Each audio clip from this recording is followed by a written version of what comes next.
You got to be aware of the inbounder here if you're Philly. It's off to Leonard, defended by Simmons. Is this the dagger?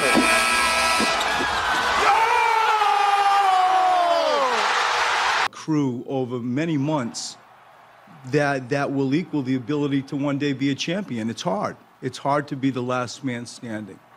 What's up, everybody? Welcome to the Burner Live. I am your host, Chris Deibler. You can find me on Twitter at Mr. Crockpot. On today's show, we relive the Kawhi Leonard game winner in Game 7. And then we talk a little Sixers offseason. We discuss Brett Brown's future with the Philadelphia 76ers. We talk about what we want to see from Ben Simmons and Joel Embiid this offseason. And we go into a little discussion regarding what positions of need are there for the Sixers moving forward. Again, if you like what you see, make sure you hit like and subscribe below. Go Sixers.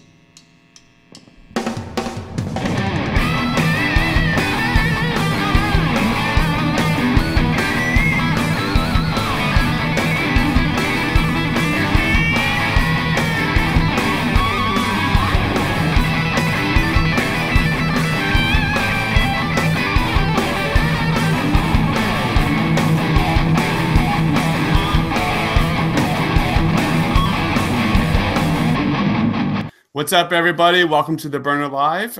Joining me today, I have Steven Cadran Jr.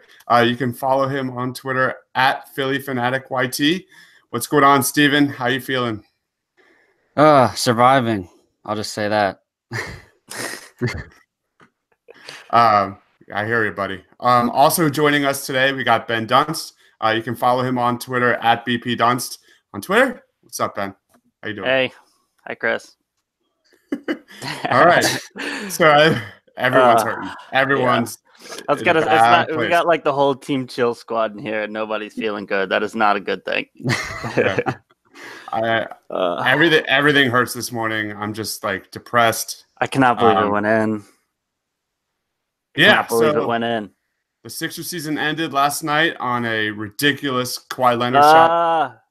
And Ben, do you want to give me your instant reaction to that shot? Honestly, the first thing I thought, like it went. All right, so I was at a bar, and my first reaction was like, I just went like head down, and I didn't realize it, but I stayed like that for like 5-6 minutes, and I was like, oh shit! Like I came back up, and the bill was paid. Like we were done. I was like, oh shit. But honestly, my instant reaction to that shot, like when it went in, and I like kind of got my bearings under me, was like, my first thought was like, is that the greatest shot in like NBA history? Like, is it? And I think it's top 3 because, so for the record, I did the research. It's the only Game 7 game winner buzzer beater. The Jordan shot was in the first round when it was Game 5, then when it was a best of 5 series. So that was a Game 5 buzzer. It's still the same idea, but it wasn't a Game 7.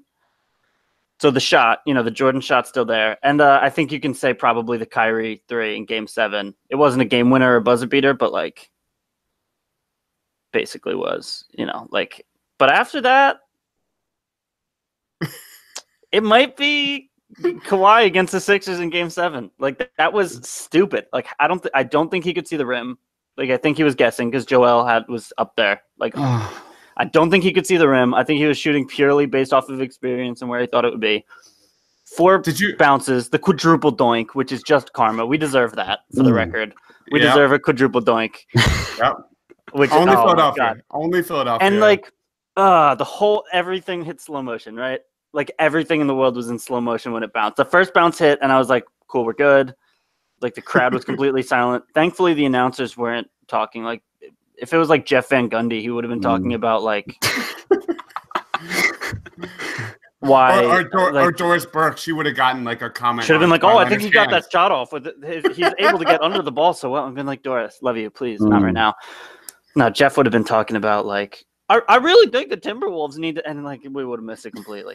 Thank God, like everyone just like understood the moment and was, oh my God.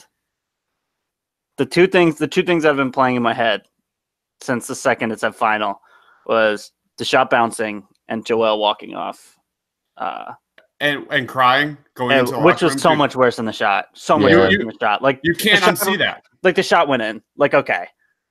All right, like horrible, but it went in. He hit the Vince Carter shot. Like I can live with the poetic. As a quick aside, how insanely scripted was that? The whole thing. The whole thing. Like, I've seen One Tree Hill episodes that were less dramatic than that shot bouncing around and then Joel crying and, like, the ghost of Vince Carter, like, smiling. He's still alive. But, like, oh my God. Ben, do you want to That was not a coherent answer, but. Oh, man. Ben, what was your, like, initial take? On what? Sorry, not Steven. Do you want to give your No, I was going to say, that was, like, all of them. That's all I got. Yeah, so as far as, like, that actual moment, the, shot, the ball bouncing on the rim, I was really just thinking about this, honestly. There's a very few instances in life where something's happening, and I honestly can't recall thinking of anything. It's the most bizarre thing ever. It's like a different reality, a different world or something. I can't describe it, and it only happens in situations like that. And like he said, he had his head down for like 5 minutes. Everybody in my household was flipping and yelling, and I just remember sitting there. My jaw was completely dropped. I don't know how long it was, but it was long. And everybody turned their heads and was just looking at me for answers. And I just didn't know what to say. I had no words. Everything was flashing before my eyes. The last time I felt like that was when, good and bad. The last time, like, my emotions just kind of went out was the Brandon Graham sack. When Brandon Graham sacked Tom Brady.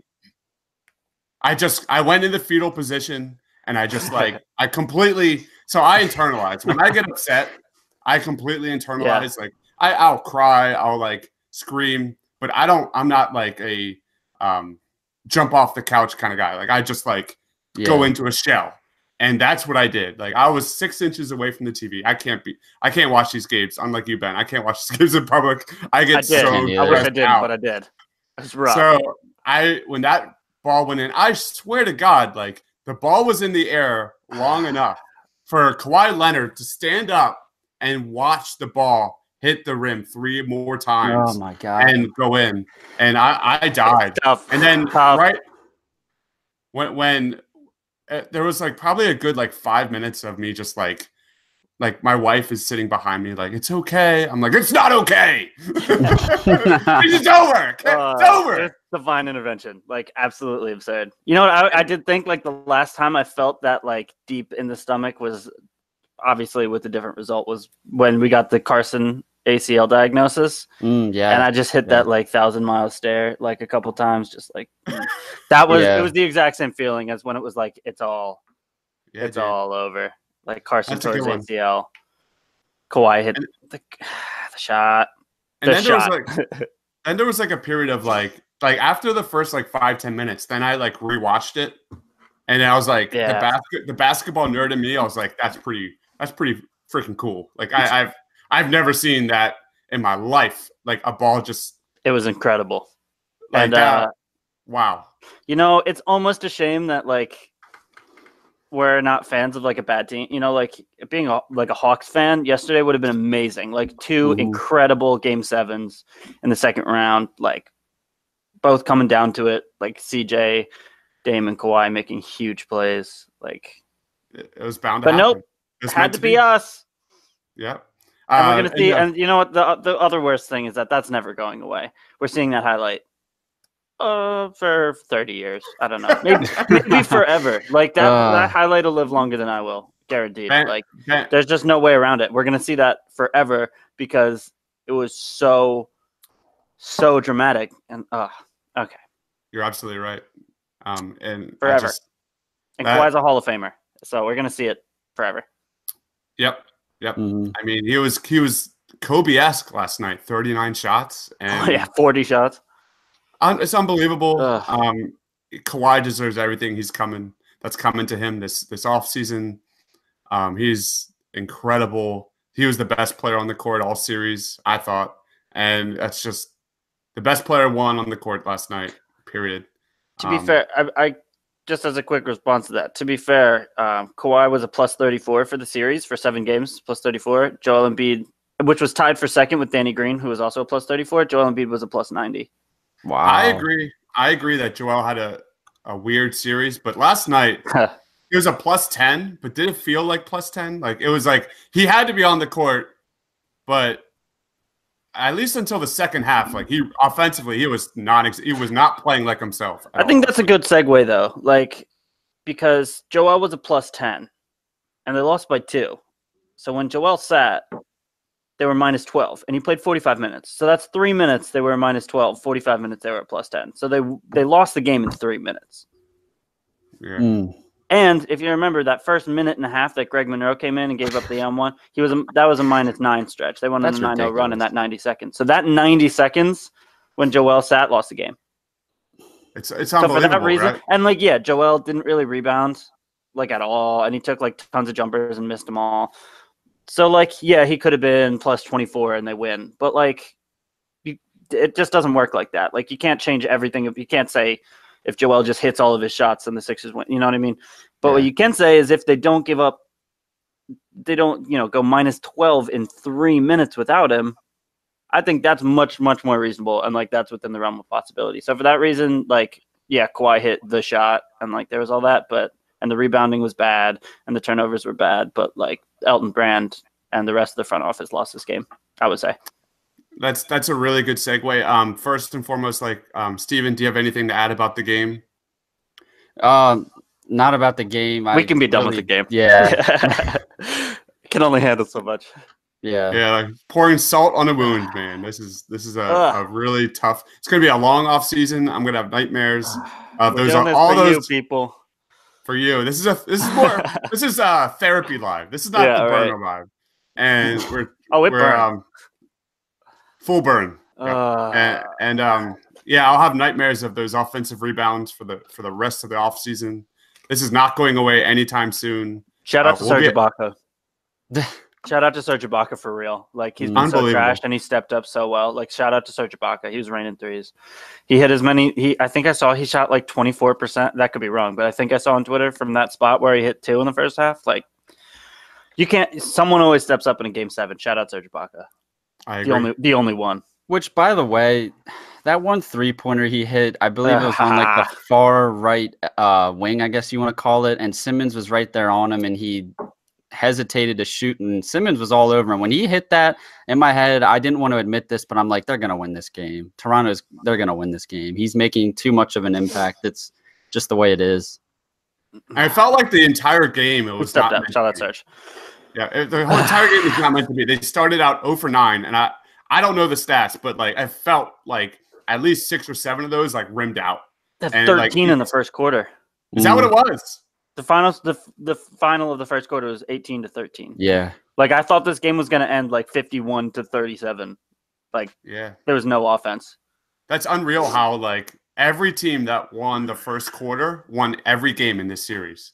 That's how it's crazy. So, all right, let's talk.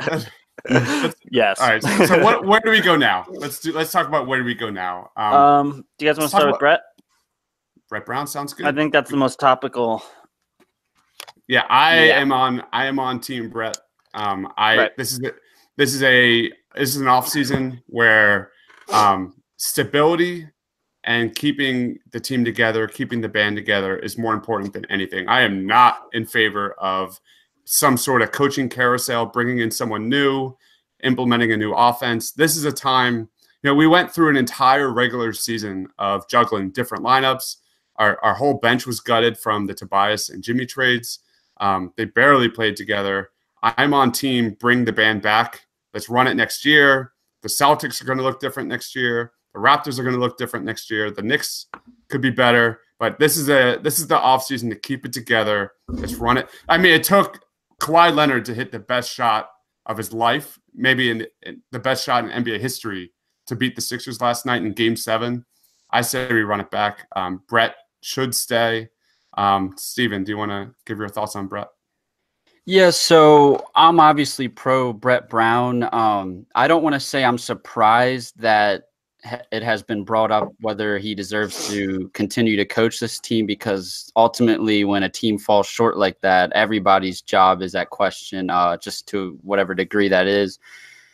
But with that being said, I think this team currently constructed, the minimal games they've played and what they have shown, I know it's been up and down, a lot of lack of consistency there.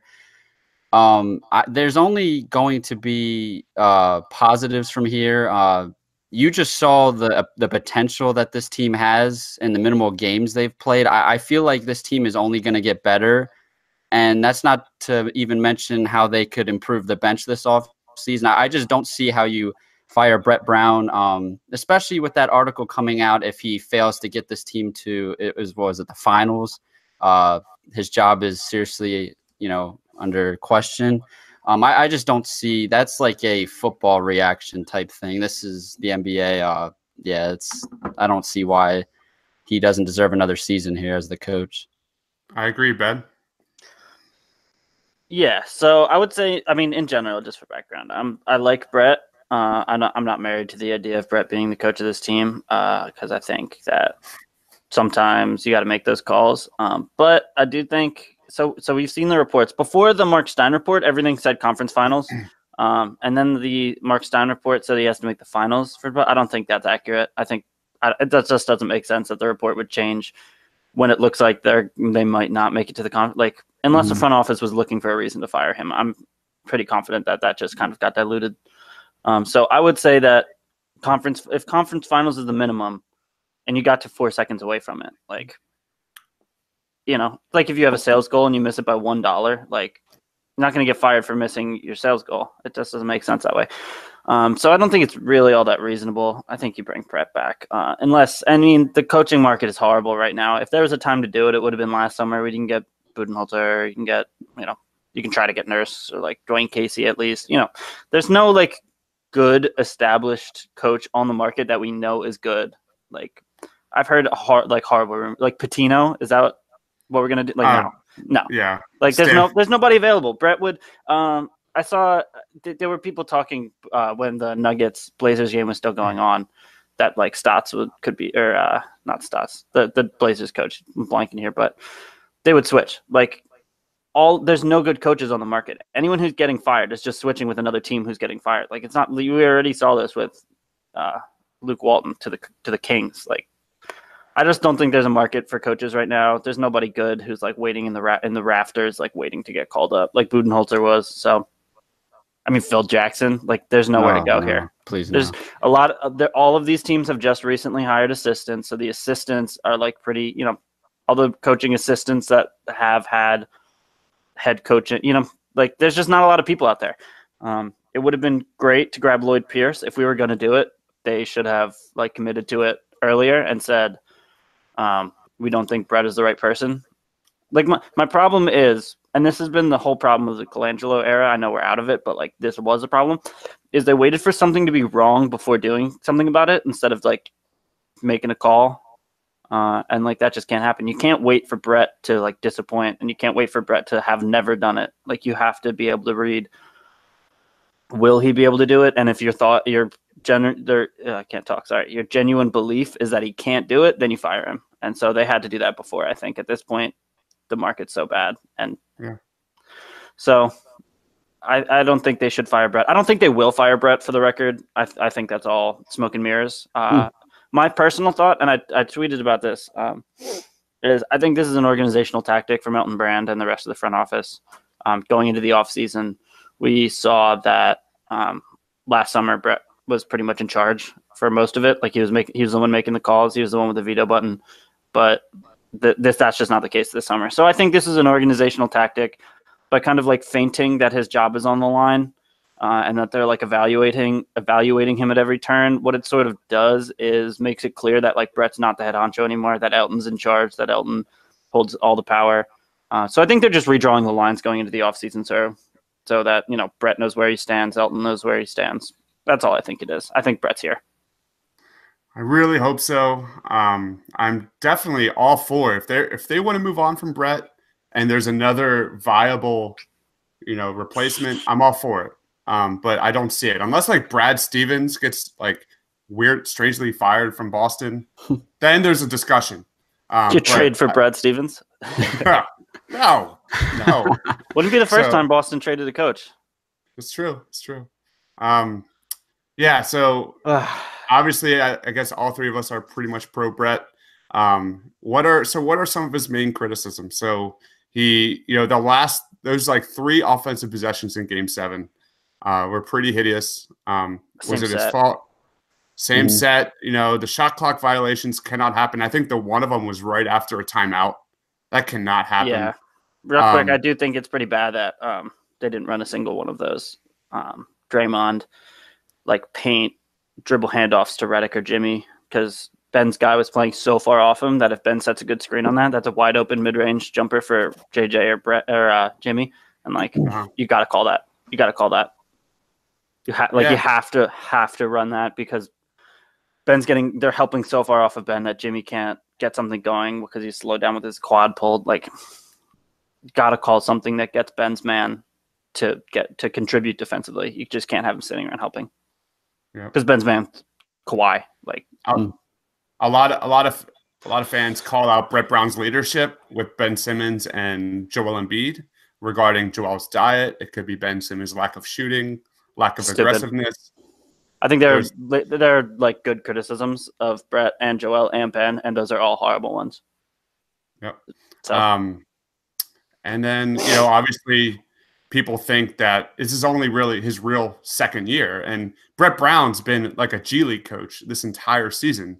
You know, like in a G League system, you have guys coming from different teams all season. And that's kind of what happened with Brett this year, is that he's juggling so many different lineups, so many different players. I just don't think it's time. This is the time to stick together for the Sixers. The window is not closing. He has clearly the players in his corner. And I think filling the assistants around Brett is a smarter move than finding a whole new head coach altogether. Steven, do you have any last thoughts about Brett Brown? Yeah, exactly. I feel like there's much larger concerns this offseason. Number one is definitely bringing back Jimmy and Tobias, whether that's – we can argue if Tobias is worth the max. I think Jimmy is worth the max. And I also think this bench has got to get straightened out this offseason. A lot of the criticisms of Brett Brown were his rotations, and I just really – they were like, it's not a fair criticism because they have 3 backup centers and none of them were capable can play basketball postseason. Yeah. So, and one of them was signed a week and a half before the postseason started. Exactly.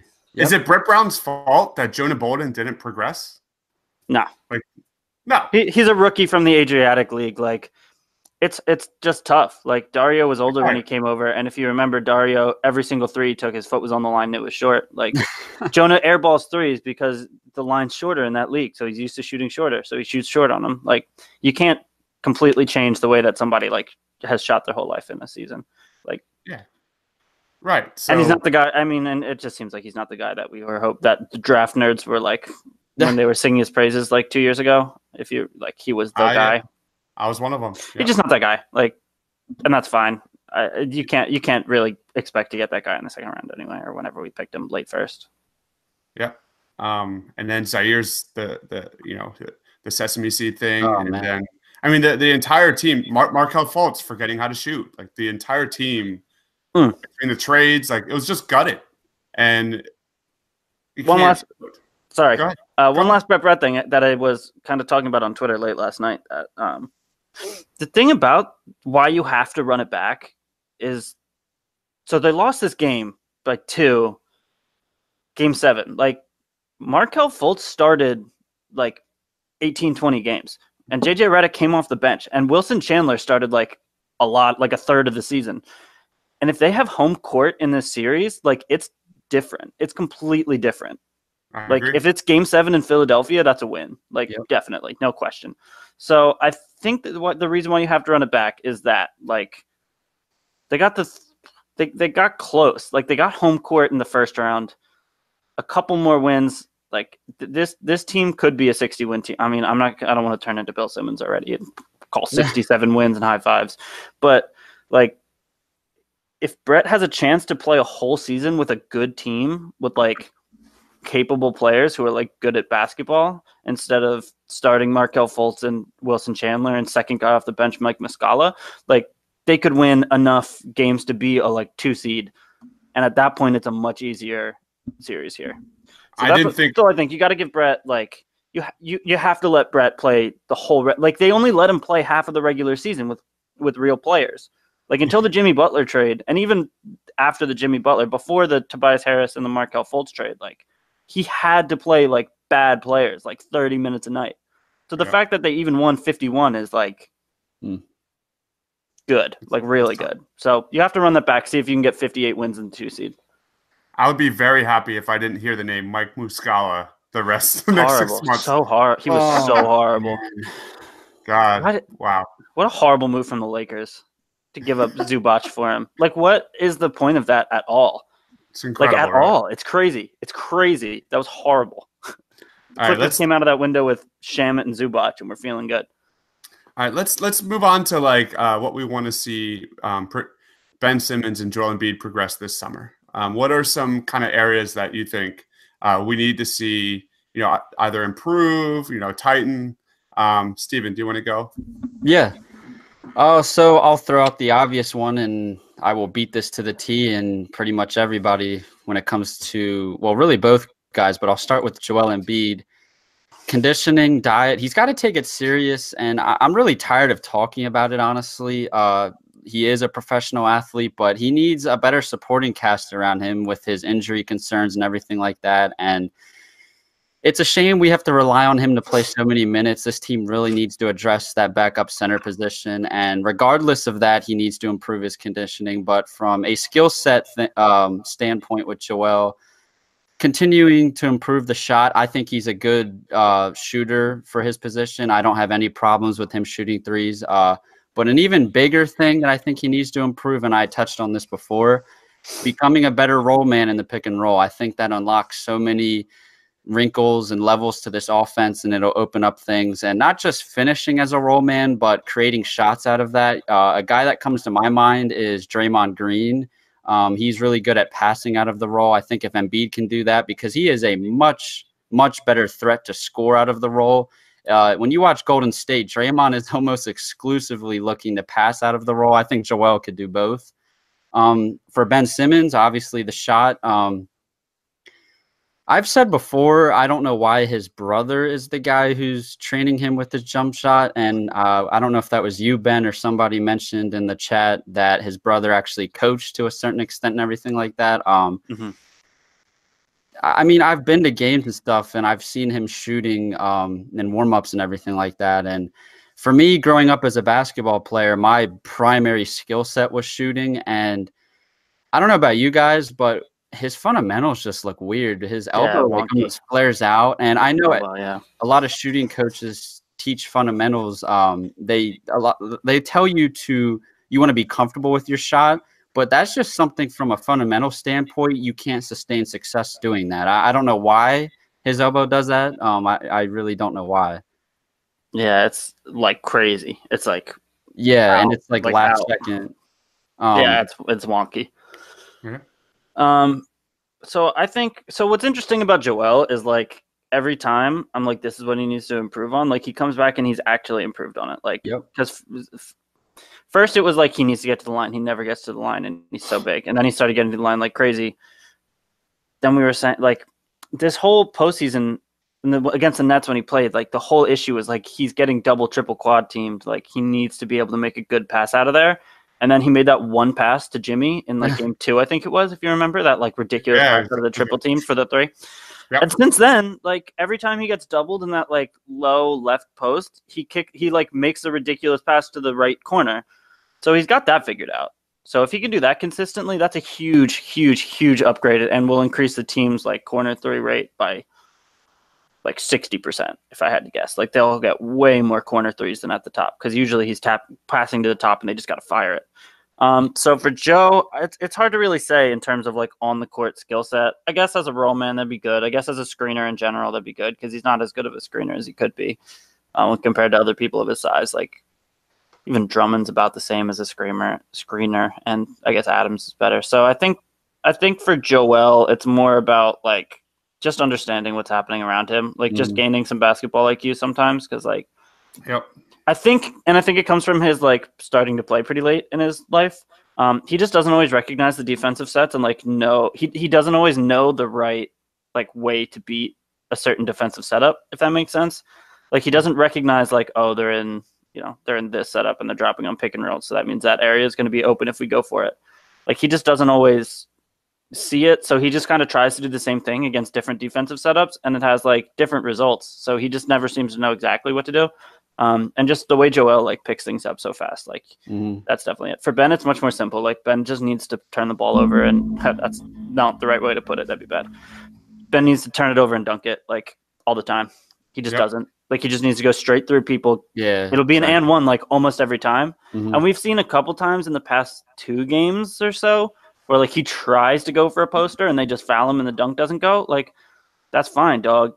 If you have a dunk and you can't get it off and you have to like slam it against the backboard, you're getting a call every single time.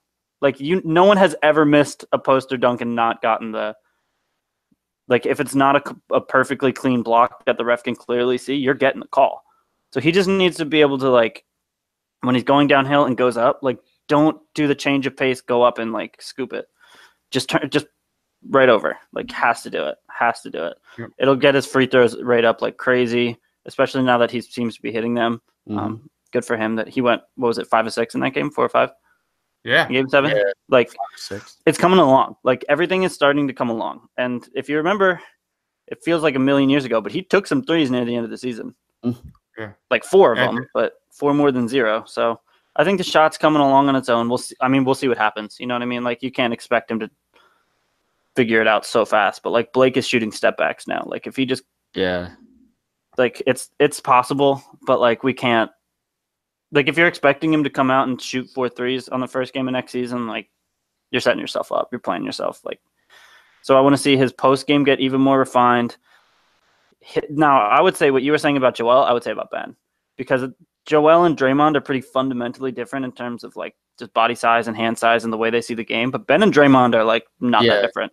So if Ben as a screener can like get that Draymond role where he screens, gets to the basket, and then passes, like no reason why Ben can't handle that. And it would really unlock a lot. How do you see, well, so do you think Ben shoots with the left hand or right hand next season? And where do you see Ben's role for next season? Do you think he's still the primary ball handler? Do you see him still maybe play more minutes at the 4? Like where do you see Ben for next offseason? Steven, you want to go? Yeah, so Ben, you actually brought up a really good point. You brought up Blake Griffin. That's actually somebody who I wanted Ben to mold his game after. Yeah, 100%.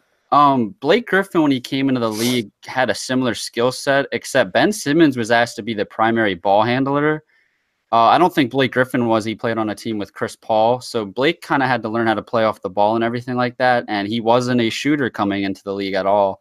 With Ben, I think it's a mindset thing because he's clearly put in work on his jump shot overall, his free throw percentage. I mean, it hasn't gone up a whole lot. It's really a mindset thing.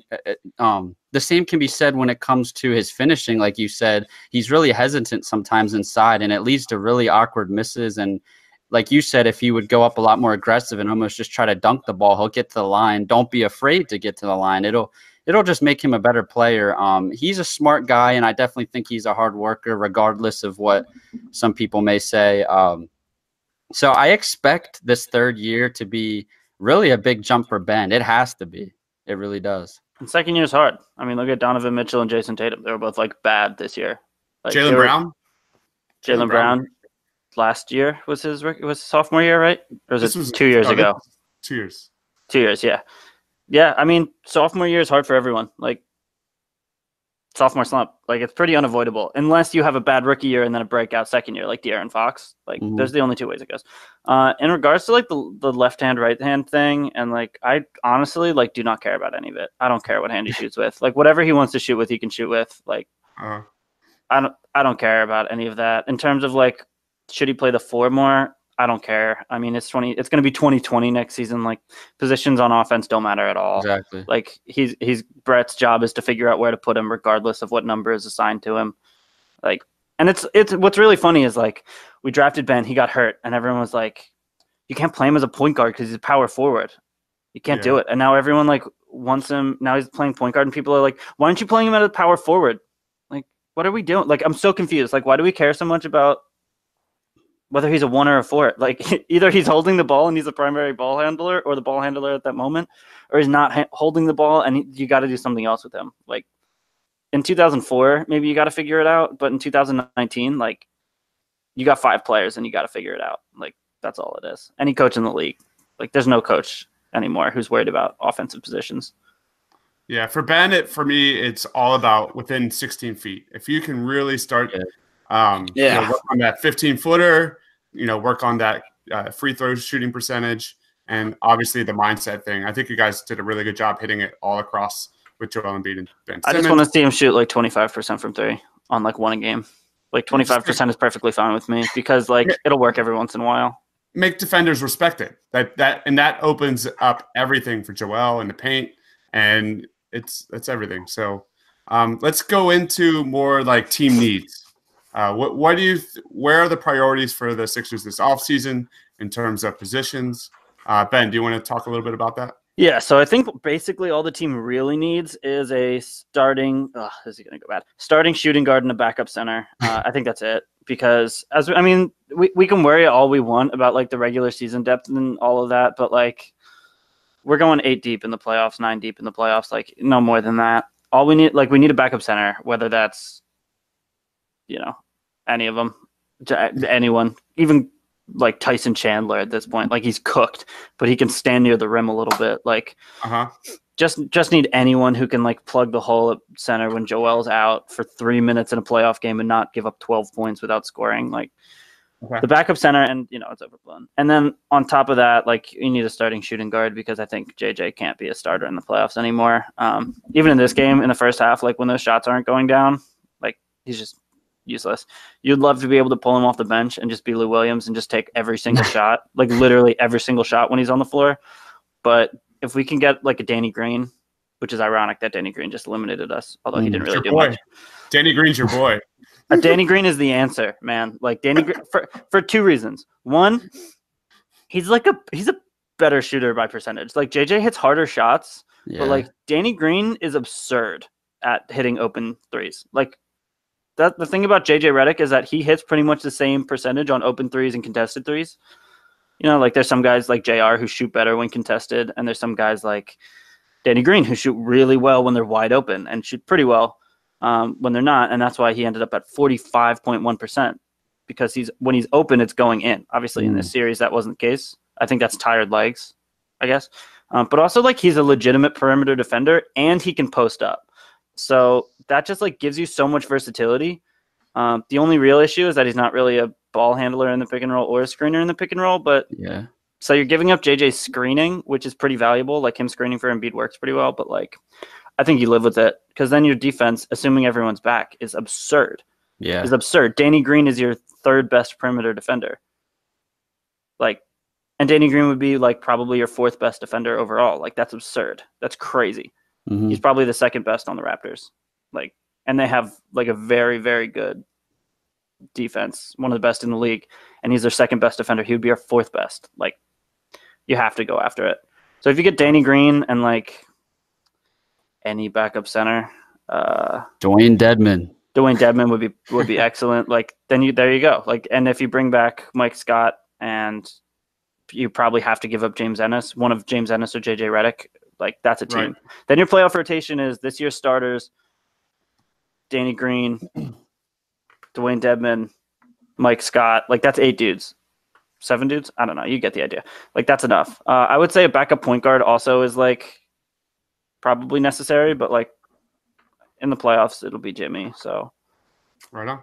Like we can play TJ a little bit during the regular season. It's the regular season. So those are what I would say is starting shooting guard or backup center is essential. Starting shooting guard is important. Backup point guard is like helpful. And we'll see what the draft does. We'll see what Zaire does. Maybe he's the shooting guard we need. Yeah, I'm excited to see what we got out of Zaire. Any comments, Steven, regarding like this offseason positional needs, the draft? Any last comments? I pretty much agree with you guys. I've brought up Dewayne Dedmon's name a lot. You really need to address that backup center position and obviously re-sign the guys.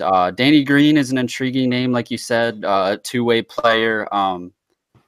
It's hard for me to move on from JJ Redick. I've just really grown to like the guy, and his skill set is so necessary on this team as currently constructed. In an ideal world, Zaire Smith progresses and he can be your starting 2 guard, and JJ Redick can come off the bench and give you buckets in an ideal world. I think with Danny Green, I would love him on this team. And if you're not going to re-sign JJ Redick, that's definitely the route I would go.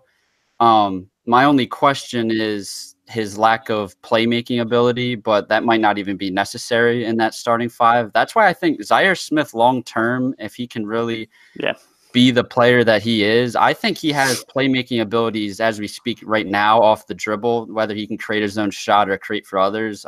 So I really want to see growth out of him, and I really think he deserves a shot to play a lot of minutes, meaningful minutes this coming season. Yeah, Summer League will be really interesting to see just what we have out of Shake and Zaire, because like Shake has so much experience now. Like, I think it's really understated how much basketball he played last year. Like, he played a lot of basketball, and he looked really good doing it. Like, really good. I mean, especially Chris would know better than anyone. Like, Shake played a lot of basketball, and he scored a lot of points, and he got a lot of assists and made a lot of plays. Like, Summer League will be a good test for him, and like I wouldn't be surprised if we see Shake on both of them on like real roster spots. I think Zaire already is, but I wouldn't be surprised to see Shake converted into like not on a 2-way, because like he can probably contribute. We'll see. Like, again, Summer League is going to be the test. If he can like light up Summer League, he'll get the roster spot, because we're going to be like really low on money, and he's going to be really cheap. And so if you can play Shake like 8-10 minutes a game during the regular season, that like just completely solves the problem for you. Like, it really does. Shake was the main ball handler for the Bluecoats. He really took off with Delaware when Demetrius Jackson went to China, and Shake, became the main facilitator and creator. And I don't think you're going to see that role on the Sixers. What I was really impressed with Shake was his ability to hit threes when he did get some NBA minutes. I can't wait for Summer League. We're going to do a whole pod on Summer League pretty soon. Maybe weeks of Summer League pods. All the Summer League pods. So we're going to be doing lots of those. The Sixers have the number 24th pick, and they have 3 second rounders, but 2 are really high. So keep your eye out on PFO Blue. We're going to be doing lots of scouting profiles of guys like Cam Johnson to Matisse Thybulle, Ty Jerome. They're already out there, but we're going to really expand our coverage with that. We have the lottery party tomorrow night. A lot of us will be here. We'll be there. Looks like Steven's already dressed for the lottery party. He's wearing all black. So it's going to be a long off season. I think I can speak for everyone here that we're all hurting. I am scared shitless. I am personally scared shitless about this offseason with reactionary guys like Josh Harris and Scott O'Neal regarding Brett Brown's future and everything else with that. So there's a lot to talk about. You're listening to it. We'll be here. We're here for you guys. This is a therapy pod. Like I said, we're all hurting and we stick together. So you're listening to The Burner Live. I am Chris Divler for Ben, team Danny Green, Dunst. You can find Ben on Twitter at BP Dunst, and for Steven, team Dedmon, Conrad Jr. You can find Steven on Twitter at Philly Fanatic YT. Thanks for listening, guys.